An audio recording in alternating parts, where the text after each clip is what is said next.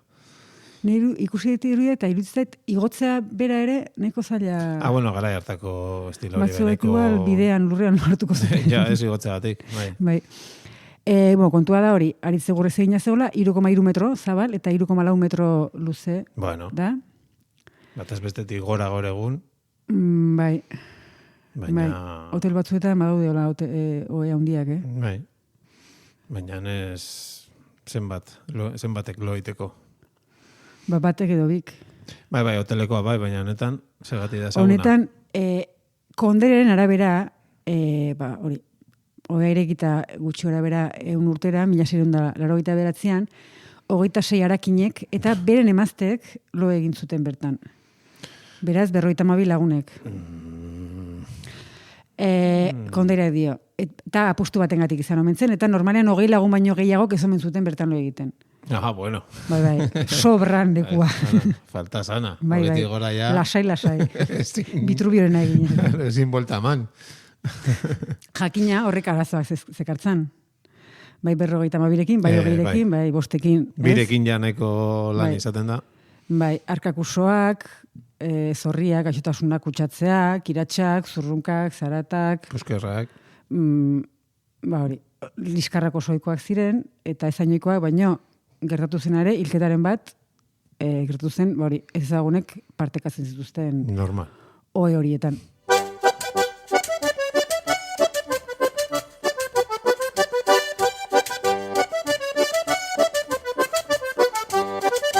Maite bat aipatzeko nabildeziotan, azaldu nahi zenbait maitasun diotan, harreman berezian baitako diotan, gaua igarotzean goxo lotan, goizetan pena zutzi izan detazkotan. Apa, Larrañaga. Eta pelde. Bai. Aurreko podcastean, loari buruzko podcastean, urtean egin genuen hortan, aipatzen genuen industrializazioa bitartean lo bifasikoa zela nagusi, ez? Bai. Hori, iluntzean oheratu eta gauerdi partean esnatu. Jardun. Eta gero, goiza arte berriro lotan. Eta hori, etenaldi hori, gauerdiko etenaldi hori egiten zuten gehienek, gehienak ohean geratzen ziren, hizketan, eztabaidan, historia kontatzen, oheatzen notarako bakarrik erabiltzen, sozializatzeko ere balio zuen. Bai. Bueno, ez da leku txarra. Oinarrizko, jatorrizko sare soziala. Bai. Horren estiletzen da, kafetxo bat hartuko du. Ez aldi hori. Gero kontatzeko penak eta gauzak. Bai, lo bifasikoa... Errestuko zunez. Alboan izan daia kontatu behar diozu dena. Hori da. Eta lo bifasikoa bezala, ohe sozial hauek ere, industrializazioarekin batera desagertuz joan ziren, zergatik, kapitalismoa gure laguna delako, ez? Langileen laguna denez, ordura arte soilik eliteen privilegioak ziren o individual horiek langileen gana iristea albidatu zuten, beti ere langilearen ongizatea gogoan duelako, ez, sistemak. Bai. Zeona den merkatua. Ez. Azkenean kontua da lobifasikoa eta ohe sozialak ez zirela errentagarriak. Herritarrak iluntzean oratzen ziren, esan bezala, goizean jeiki, ordu asko pasatzen zituzten ohean, eta banakalo eginda, gauerdiko etena saiestu, eta langileek ordu gutxiago ematen zituzten ohean, eta beraz, ordu gehiago zeuzkaten lanean emateko. Hau da, banakako edo binakako hoiek gaur egun lo egiten dugu modu hori azkenean produktibitatearen mesedetan sustatu zen. Bai. Bueno, komunistok bizitzaren funtsesko arlo eta ekintza gehienak komunian egitea sustatzen dugu. Hogea ondo dago. Batez ere beste batzukin konpartitzeko. Birekin, hirurekin, nahi bestekin. Gora hoe komunistak. Baina, gero bakoitza bero-bera, lo egitea. Ni kapitalista zentzurtan. Osa, ni, bai. Hibernazioaren alde, erabat. Loi fasikoa ere bai. Hori da. Beraz, entzun. Baina, oea, Hoxe. lo bakarrik. Hori da. Saldia zentzun, Bai. bakarrik lo, bai eta bai. Bai, Hori da, ondorioa. hori da. Argiaren podcastak. Podcast hau libre eta doan zabaldezakegu argiaren komunitatea osatzen duten milaka lagunek proiektua diruz babesten dutelako. Zuk ere kazetaritza independentea babestu nahi baduzu, egin argiako kide.